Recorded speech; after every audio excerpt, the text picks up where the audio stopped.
à l'heure, Christelle, effectivement, tu as parlé d'épuisement.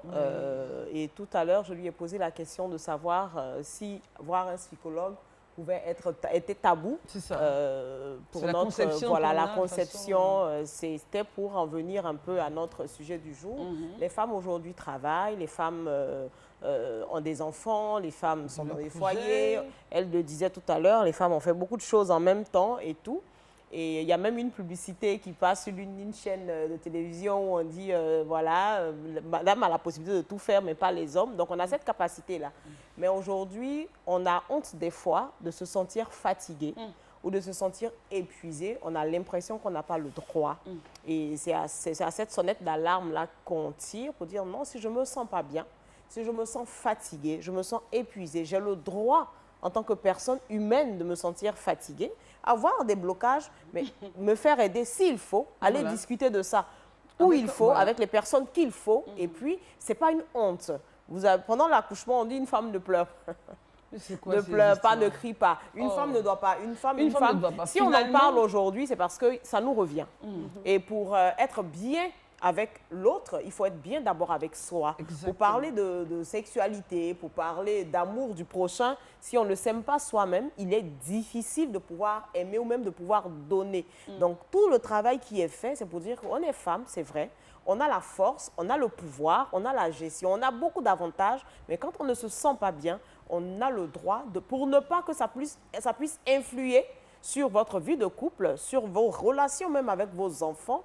Et puis tout à l'heure, on disait être l'exemple de l'autre. Je ne peux pas être l'exemple de l'autre si moi-même, je ne prends pas le temps de me reconnecter avec moi-même, de savoir est-ce que tout va bien, est-ce que je peux recontinuer. Donc des fois, le quotidien, voilà, ça nous bouffe, on avance, on avance, on avance. Et au moment où on se lève la tête, des fois, la casse c'est clair, c'est la dépression. C'est la dépression et c'est vraiment pas du jeu. On en parle simplement comme ça.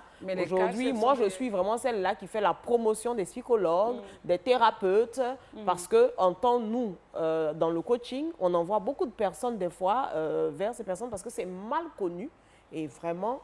Ça a été, je ne sais pas si on a fait le choix de l'inviter par rapport à cette thématique, je ne pense pas, mais c'est une très belle coïncidence et je veux qu'on en profite et que vraiment, femmes, on a le droit d'être fatiguée, on communique quand ça ne va pas et surtout, on se fait aider. Et c'est ce sur quoi je voulais m'arrêter, mais bon, voilà, quoi, on a le droit. Et ça, c'est important, j'insiste là-dessus. Merci beaucoup, Je peux ajouter quelque chose? Oui, avec plaisir. Ce que je disais, c'est qu'il faut...